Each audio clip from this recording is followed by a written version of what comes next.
안녕하세요. 비트코인 시장 요즘 정말 뜨거운데요. 최근 움직임 많이 궁금하셨죠? 네, 안녕하세요. 저희가 2025년 6월 말부터 7월 초까지 이 중요한 시기에 뉴스랑 데이터를 싹 모아서 분석해 봤습니다. 자, 그럼 지금부터 좀 더 깊게 들어가 볼까요? 좋습니다. 우선 현재 가격부터 좀 봐야겠죠. 지금 대략 10만 6,714달러. 네, 그 근처에서 움직이고 있어요. 아, 10만 6천 달러 후반대군요. 네. 근데 오늘 하루만 봐도 최고가는 10만 7,937달러, 또 최저가는 10만 6,687달러였거든요. 와, 하루 변동폭이 1000달러가 넘네요. 꽤 크네요. 그렇죠. 그만큼 아직은 좀 변동성이 있다는 거죠. 그렇군요. 그럼 최근 며칠간의 흐름을 보면 아까 말씀하신 가격대, 그러니까 10만 6,500달러에서 한 10만 8,000달러, 이 사이를 계속 오가는 그 흔히 말하는 박스권 움직임? 뭐 이렇게 봐도 될까요? 네, 정확합니다. 특히 그 10만 7천 달러 선 부근에서 어느 정도 좀 지지를 받으려는 모습, 이게 좀 눈에 띄죠. 그게 차트상으로는 어떤 의미가 있는 건가요? 네. 기술적 분석, 그러니까 차트 보시는 분들은 이걸 상승형 삼각 수렴 패턴일 가능성, 뭐 이렇게 얘기도 하거든요. 상승형 삼각수렴이요. 좀 쉽게 설명해 주시면. 안에 쉽게 말하면 가격이 지금 잠깐 숨을 고르면서 위쪽으로 더 크게 탁 치고 올라갈 에너지를 모으는 모양새다. 뭐 이렇게 볼 수 있다는 거죠. 아하, 에너지를 모은다. 네. 그래서 만약에 비트코인 현물 ETF 있잖아요. 상장지수 펀드. 여기로 돈이 계속 꾸준히 들어와 준다면 위로는 11만 2천 달러에서 12만 달러 선까지도 한번 도전해 볼 수 있다. 이런 전망이 나오는 겁니다. 와, ETF 자금 유입이 그렇게 중요한 거군요. 네, 여기서 특히 주목할 점이 바로 그거예요. 기관 투자자들. 기관들이요? 네, 미국 현불 비트코인 ETF만 봐도 지난주에만 거의 22억 달러. 우리 돈으로 하면 이게 얼마죠? 한 3조 원 가까이 되나? 3조 원이요? 와, 그 정도 돈이 순수하게 들어왔어요.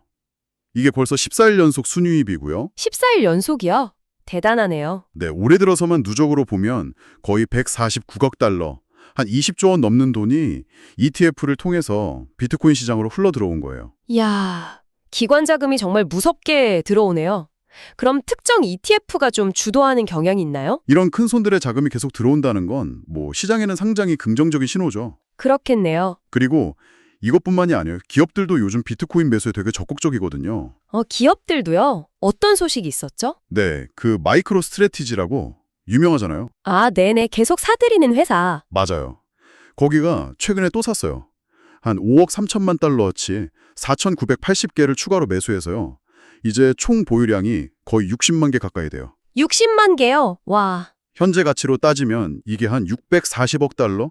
우리 돈으로 88조 원이 넘는 진짜 어마어마한 규모죠. 정말 상상 초월이네요. 그리고 또 프로케 파이낸셜이라는 금융회사도 있는데 거기는 무려 10억 달러 규모의 비트코인을 회사 준비금으로 확보하겠다. 이런 계획을 발표하기도 했고요. 와, 회사 차원에서 10억 달러요? 네, 이런 움직임들이 그냥 단순히 개별 기업의 투자를 넘어서서 시장 전체에 좀 큰 영향을 주고 있다. 이렇게 볼 수 있습니다. 기관 자금도 계속 들어오고 기업들도 계속 사고. 야, 이거 듣기만 해도 되게 긍정적인데요. 그럼 올해 비트코인 성과 전반적으로 좀 어땠나요? 연초랑 비교하면요. 연초 대비 수익률만 딱 보면 약 74% 정도 상승했어요. 74%요? 와, 많이 올랐네요. 네, 연초에 한 9만 9천 달러 그 정도였는데 한때 11만 2천 달러까지 갔다가 지금은 조금 조정을 받고 있는 거죠. 아, 최고점 대비해서는 좀 내려온 상태군요. 그렇죠. 물론 최근에는 미국 주식시장이 워낙 강해서 주식 쪽 상승세가 더 강하긴 했어요. 그래도 비트코인도 뭐 상당한 성과를 보여준 거죠. 네, 74%면 대단한데요. 현재는 아까 말씀하신 대로 10만 7천 달러에서 10만 8천 달러 이 사이에서 좀 다지기를 하고 있다 이렇게 표현하는데요. 다지기요? 네, 가격이 이제 다음 방향을 정하기 전에 잠시 좀 힘을 모으는 구간 뭐 이렇게 이해하시면 될 것 같아요. 그럼 이 다지기 이후가 정말 중요하겠네요. 단기적으로는 어떤 점을 좀 봐야 할까요? 리스크 같은 거요. 네, 단기적으로는 이 가격대를 확실히 뚫고 올라가느냐 아니면 다시 한번 주요 저항선, 그러니까 매물이 많은 가격대에 부딪혀서 밀리느냐 이게 관건이죠. 아, 위냐 아래냐 기로에 서 있군요. 그렇죠. 그래서 리스크, 즉 가격 변동 가능성은 항상 염두에 두셔야 합니다. 오늘 하루만 봐도 가격이 1,000달러 넘게 왔다 갔다 했잖아요. 네. 맞아요. 투자를 생각하신다면 뭐 이런 변동성은 당연히 좀 감수해야 할 부분입니다. 그렇군요. 그럼 중기적인 관점에서는 좀 어떨까요? 아까 말씀하신 ETF 자금 유입이나 기업 매수 같은 이런 긍정적인 요인들이 계속 좀 힘을 받을까요? 네, 중기적으로 본다면 여전히 좀 긍정적인 시각이 우세한 것 같아요. 아, 다행이네요. 꾸준한 ETF 자금 유입, 또 기업들의 매수세, 이런 것들이 가격을 좀 지지해 줄 가능성이 높다고 보는 거죠. 네네. 그럼 이제 슬슬 정리를 좀 해볼까요? 네, 핵심만 다시 한번 짚어보면요. 단기적으로는 지금 가격대 10만 7천에서 10만 8천 달러 사이, 여기서 어떻게 움직이는지 잘 봐야 하고요. 네, 박스권 움직임 주시. 그렇죠. 중기적으로는 ETF 자금 유입하고 기업들 매수가 여전히 중요한 상승 동력으로 작용할 가능성이 높다. 기관 수요가 핵심이군요. 네.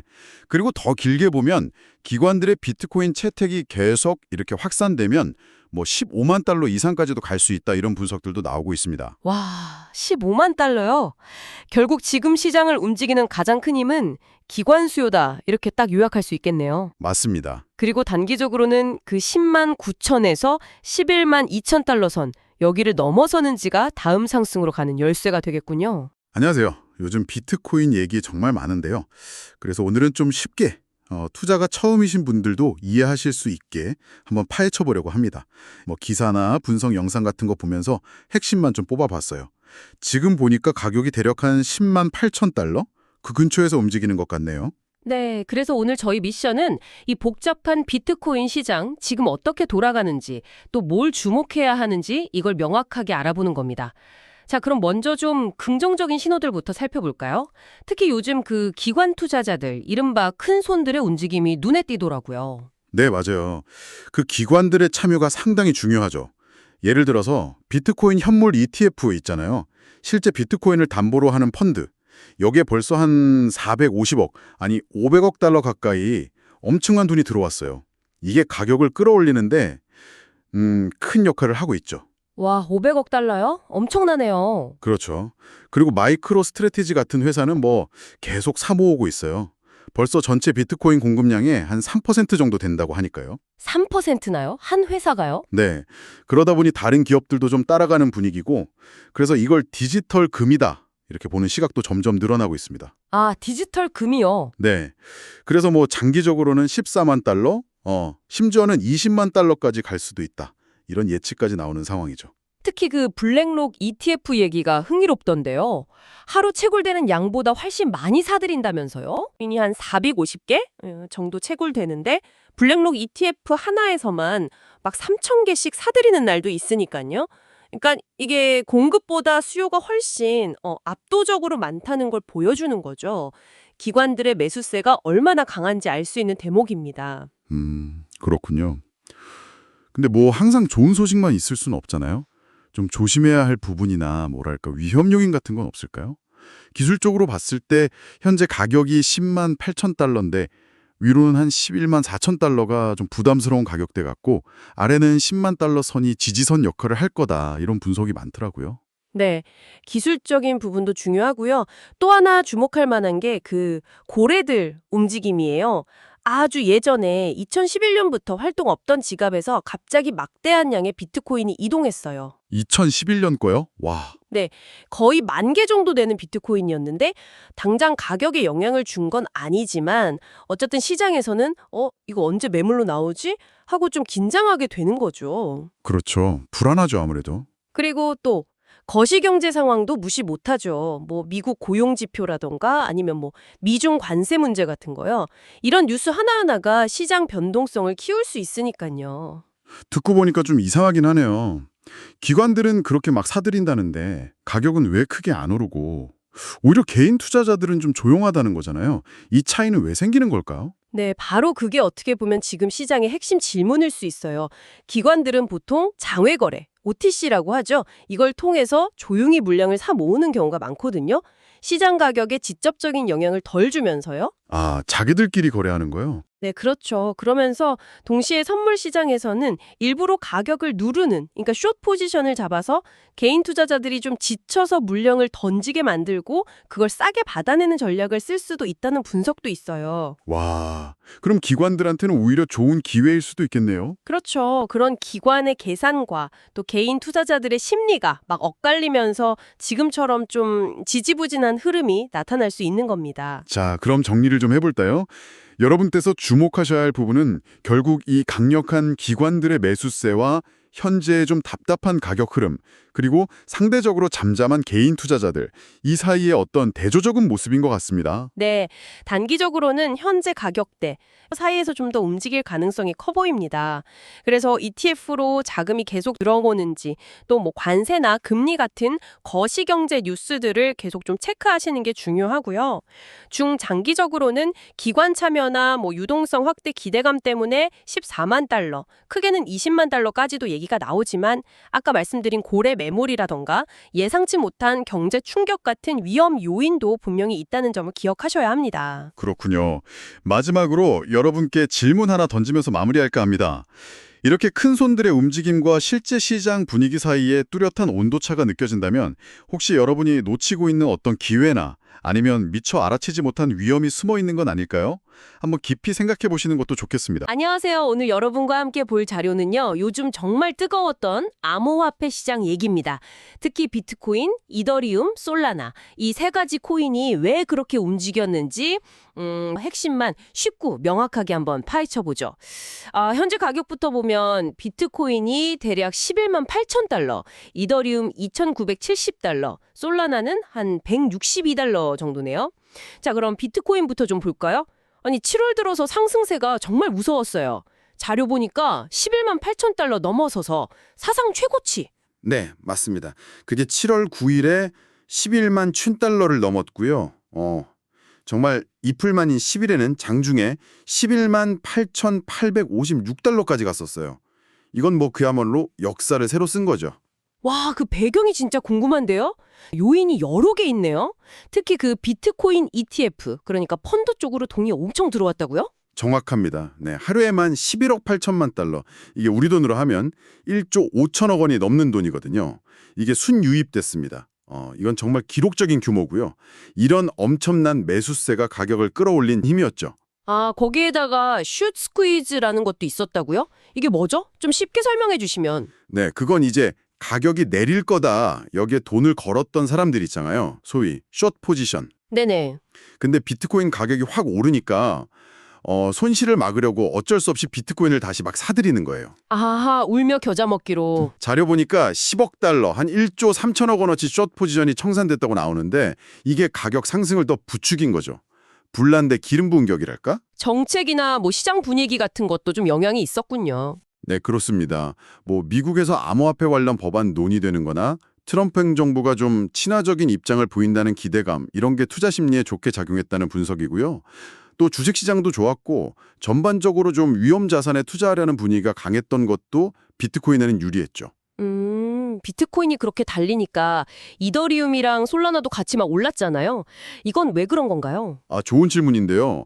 이더리움은 아시다시피 비트코인 다음 대표 주자잖아요. 그러니까 비트코인 ETF로 돈이 막 들어오면 시장 전체에 돈이 좀 돌고 분위기가 좋아지니까 이더리움도 같이 오르는 경향이 있어요. 네. 최근 5일간 16% 올랐다는 자료도 있고요. 물론 뭐 장기적으로는 좀 다른 길을 갈 거다 이런 얘기도 있지만 단기적으로는 같이 움직이는 거죠. 솔라나는 비트코인이랑 상관관계가 꽤 높다고요. 플러스 1이 완전 똑같이 움직이는 건데 0.7이면 꽤 비슷하게 간다는 거거든요. 비트코인이 시장을 이끌면 투자자들이 이제 좀 더 수익률을 기대하고 솔라나 같은 이런 알트코인으로 눈을 돌리는 경향이 있습니다. 기술적으로도 중요한 가격대, 그 160달러 저항선을 뚫으려는 모습도 좋게 봤고요. 네, 그렇군요. 그럼 다시 현재 가격 비트코인 11만 8천, 이더리움 2,970, 솔라나 162달러. 투자자 입장에서 보면 좀 어떤 점들을 봐야 할까요? 강점, 약점 좀 정리해 주실 수 있을까요? 네, 자료들을 종합해 보면요. 일단 비트코인은 ETF 자금 유입, 뭐 기술적 불속이나 정책 분위기는 좋은데 이 자금 유입이 줄거나 경제 상황이 바뀌면 좀 흔들릴 수 있다. 이게 약점이고요. 이더리움은 시장에 돈이 도는 건 좋은데 장기적으로 비트코인이랑 좀 따로 갈 수 있으니 자체적인 뭔가 뭐랄까 성장 이유를 보여줘야 한다는 점. 그리고 솔라나는 상승 가능성은 큰데 그만큼 변동성도 크고 너무 비트코인 분위기에 의존한다는 점. 그리고 중요한 가격 지지선을 지키는지가 관건이다. 뭐 이렇게 요약할 수 있겠네요. 결국 7월 초중순은 비트코인이 진짜 강력한 힘으로 시장 전체를 끌어올렸고 이더리움과 솔라나는 각자 이유가 좀 있긴 하지만 그 흐름에 같이 올라탔다 이렇게 볼 수 있겠네요. 맞습니다. 새 암호화폐가 서로 영향을 주고받지만 각자만의 기회 요인이랑 또 위험 요인이 다 있는 거죠. 여전히 비트코인이 중요하긴 하지만 이더리움이나 솔라나 자체 뉴스도 잘 봐야 하는 이유입니다. 네, 오늘 분석이 여러분이 시장을 이해하시는데 조금이나마 참고가 되었으면 좋겠습니다. 마지막으로 이런 질문 한번 던져볼게요. 만약 자료에서 언급된 이런 우호적인 규제 환경이 예상과 다르게 확 안 좋아진다면 이 세 암호화폐 사이의 관계는 또 어떻게 달라질까요? 한번 생각해 보시면 재미있을 것 같습니다. 안녕하세요. 7월 셋째 주 이 암호화폐 시장에 정말 흥미로운 소식이 많았습니다. 네, 맞아요. 뭐 비트코인이 12만 달러를 넘나들고 이더리움도 강세를 보였죠. 이 변화들이 당신에게 어떤 의미가 있을지, 특히 이제 투자를 막 시작하시는 분들이 꼭 아셔야 할 점들, 이걸 좀 쉽고 빠르게 짚어보겠습니다. 네, 좋습니다. 뭐 가격 숫자 너머의 어떤 핵심 동향, 그리고 또 주의할 점들 이런 거에 좀 집중해 볼게요. 네, 워낙 복잡한 시장이니까 중요한 정보만 딱 간추려 드리겠습니다. 좋습니다. 그럼 가장 먼저 비트코인 예리부터 해야겠죠. 아니, 주중에 12만 3천 달러까지 갔다가 지금은 뭐 한 11만 달러 후반인데요. 이게 왜 이렇게 올랐던 건가요? 그게 이제 미국에서 암호화폐 관련 법안들 있잖아요. 소위 뭐 지니어스 법안 이런 것들이 통과되면서 제도권 편입 기대감이 확 커졌습니다. 법안 영향이요? 네. 어떤 코인이 증권인지 상품인지 이걸 좀 명확히 하려는 그런 움직임이죠. 여기에다가 또 비트코인 현물 ETF, 그러니까 주식처럼 쉽게 비트코인을 사고 팔 수 있는 상품이요. 네네, ETF. 이걸로 자금이 확 몰린 영향도 큽니다. 그렇군요. 근데 이더리움은 더 뜨거웠어요. 7월에만 50%가 높게 올랐다면서요? 맞습니다. 이더리움 강세는 사실 좀 복합적인데요. 첫째는 그 스테이블 코인 아시죠? 달러 같은 법정 화폐의 가치를 딱 고정시킨 코인. 네, 테더나 USDC 같은 거요. 네, 맞아요. 그런 코인 성장이 이더리움 네트워크 사용을 늘리고 있어요. 근데 사용하면 수수료로 이더리움이 소각되거든요. 소각이요. 네. 뭐랄까 종이를 태워 없애듯이 이더리움 양이 줄어드니까 희소성이 높아지는 그런 효과죠. 둘째는 또 디파이.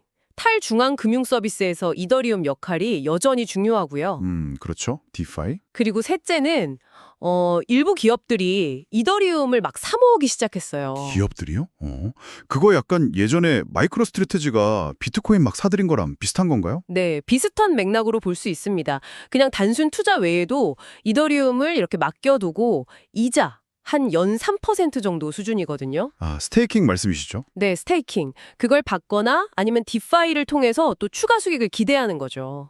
이런 흐름이 뭐 솔라나나 카르다노 같은 다른 코인들 상승에도 좀 영향을 줬고요. 네. 일부 알트코인들은 뭐 100% 넘게 확 급등하기도 했어요. 100%라니. 진짜 엄청나네요. 하지만 이게 뭐랄까 이렇게 오르기만 하는 건 아닐 텐데요. 좀 주의할 점은 없을까요? 비트코인도 다시 좀 내려왔잖아요. 정확합니다. 그 고래 있잖아요. 대규모 보유자들. 네, 그래요. 이분들이 최근에 한 우리 돈으로 거의 12조 원어치 비트코인을 팔았다는 소식이 나오면서 이게 차익 실현하려는 거 아니냐 이런 우려가 커졌습니다. 12조요? 와. 네, 시티은행 같은 경우도 연말 비트코인 가격 전망치를 보면요. 제일 높게는 13만 5천 달러, 근데 또 낮게는 6만 4천 달러. 까지 범위가 엄청 넓어요. 예측 범위가 그렇게 넓군요. 그럼 기업들이 이더리움을 사는 것도 마냥 좋게만 볼 수는 없겠네요. 그죠? 네, 좋은 지적입니다. 수요가 늘어나는 건 당연히 긍정적인데 이게 또 변동성을 치울 수 있거든요. 그리고 이더리움은 아직 그 2021년 최고점, 전고점이라고 하죠. 그걸 넘지는 못했어요. 아직이군요. 네.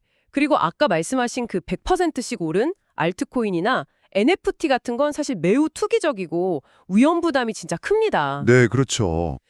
그리고 한국 기업들이 스테이블 코인 이름 짓기 경쟁을 한다는 소식도 있던데요. 이건 뭔가요? 네, 맞아요. 뭐 신한이나 KB 같은 기업들이 KRW 더하기 기업명 이런 형태로 상표권을 막 등록하고 있어요. 아하. 이게 이제 미래 디지털 결제 시장을 좀 선점하게 하는 움직임인데 근데 또 한국은행은 이걸 좀 우려해요. 통화 정책 관리가 어려워지거나 자금 세탁 문제가 생길 수 있다고요. 규제 문제가 아직 있군요. 네, 그래서 아주 좀 불확실성이 큰 상황입니다. 자, 그럼 오늘 저희가 살펴본 내용 핵심을 좀 정리해 볼까요? 네, 현재 시장은요, 뭐 제도적 기대감 같은 긍정적인 요인이랑 또 고래 매도 같은 어떤 위험 요인이 같이 섞여 있는 모습입니다. 네. 비트코인이나 이더리움은 비교적 좀 실제 사용 사례나 기관 관심에 기반해서 움직이는 반면에 일부 알트코인들은 변동성이 정말 크니까 주의해야 한다는 거. 그래서 비트코인, 이더리움 중심으로 보되 알트코인은 좀 신중하게 접근하고 남들 수익률에 너무 흔들리지 말라 뭐 이런 조언을 하는 거군요. 바로 그겁니다. 자, 마지막으로 당신께 던져볼 질문은 이겁니다. 이 기업들의 이더리움 매수 경쟁, 그리고 스테이블 코인이나 디파이 같은 실제 기술 활용 증가, 이런 것들이 과연 이더리움을 정말 새로운 단계로 올려놓을까요? 아니면 그냥 또 다른 과열 주기의 일부일까요?